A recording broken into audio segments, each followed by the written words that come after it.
Hi, I'm Dr. Steve Steele again. Today I want to look at structure, and I want to look at when structure is a problem.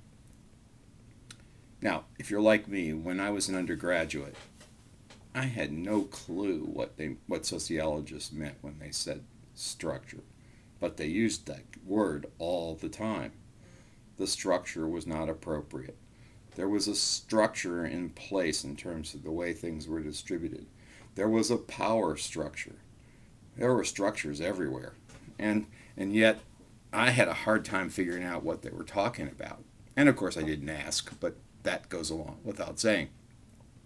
What I'd like to try to do today, having figured out, I think, what structure is share with you the sort of realistic understanding of structure, and then try to follow through looking at when structure might be a problem when you're trying to apply sociology to solve a problem.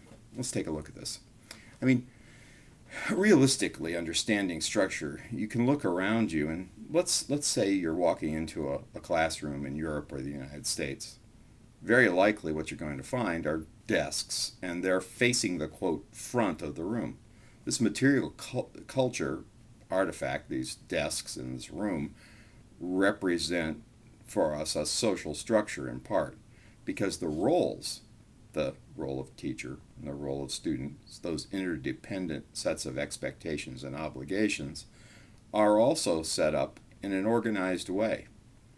We've got somebody who allegedly knows something, who stands at the front of the room, and somebody who needs to know something, who's looking at him from the back of the room.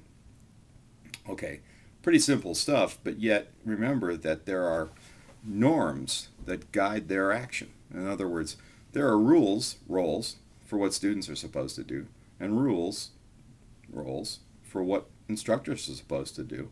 And within some reasonably narrow definitions of how this should happen, the conduct of interaction goes on in a classroom. Well, because the rules and roles are guided by norms, remember, another word, rules in society, it turns out that those relationships in a classroom and those interactions that follow are structured.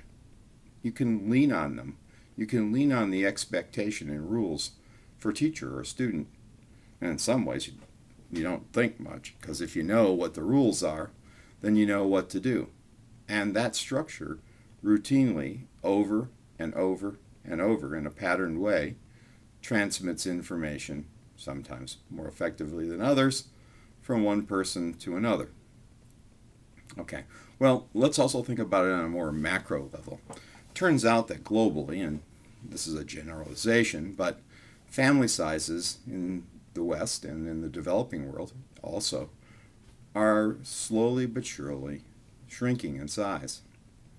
Well, it turns out that a two-person family versus a three-person family, just in terms of the possible relationships between two people and three people, well, chances are they're going to be structured differently.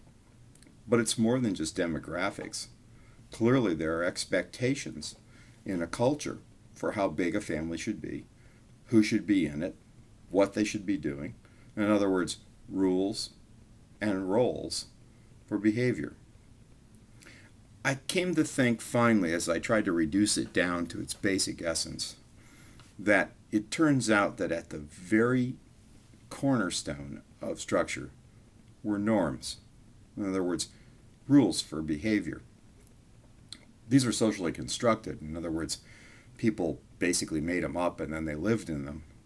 And these structures exist in many places. Now, that's not to say that they don't change, but we can see them. And what they do pretty effectively is they tend to provide a patterned way, a way that we can lean on, if you will, like a structure of a table or a chair that we can sit on, that routinely provides a certain outcome that we might come to expect. Now, these are all time sensitive and they're culturally relative, and it's important to see. But if we internalize structure and we think about it, it gives us a patterned way to act with a reasonably certain, not completely certain, but a reasonably certain outcome. This almost guarantees that by using these patterns, society can maintain itself. Or at a micro level, that a relationship between two people can sustain itself. If you're in love with somebody and you have a relationship with them, it's a structured activity. You'll see in terms of time and space that there are rules for action. And just see what happens if he's supposed to show up on time and he doesn't. Yeah, I know. Violation of the rules show you where the structure is.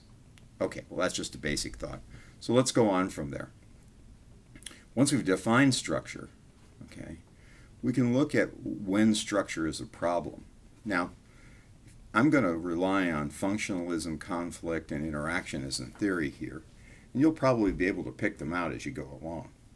Let's think about it for a minute. When is that system of norms, that's pattern of normative action, that supports our action, when's that a problem? Well, from a functionalist view, it's a problem when there's a gap between what the system's supposed to do and what it really does.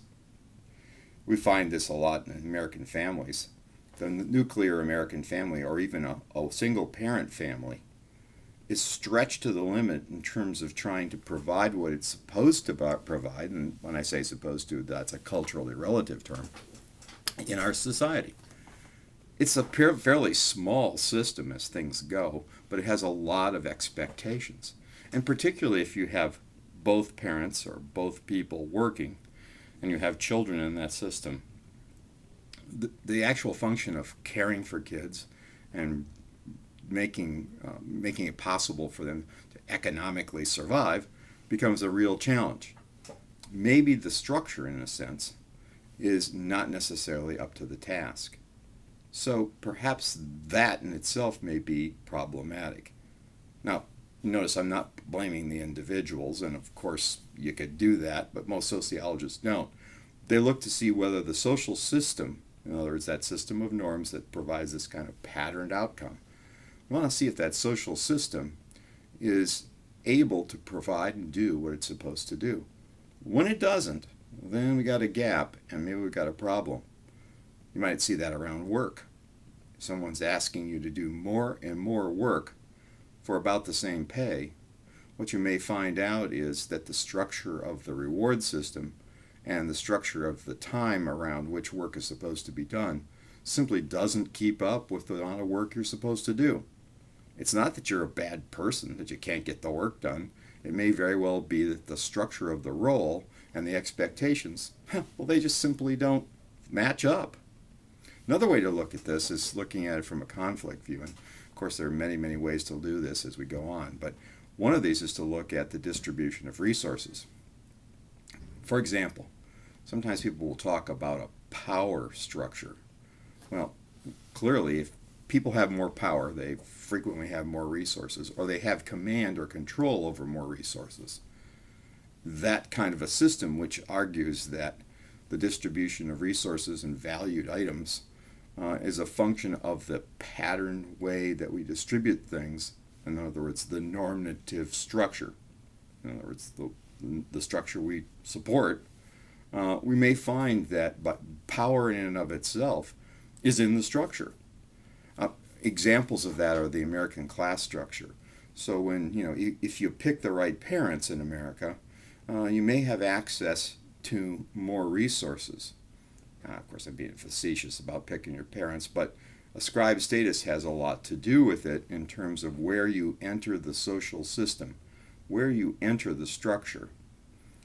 Life expectancies and life choices may be a function of where you enter the system. Consequently, the structure of the system, not whether you're a good person or not, has a lot to do with your opportunities. And I guess if you're looking at it from a conflict view, the distribution of resources are distributed in a patterned way. Last, if you take an interactionist view, very often what ends up happening is that problems arise when outmoded or outdated definitions of systems are in place.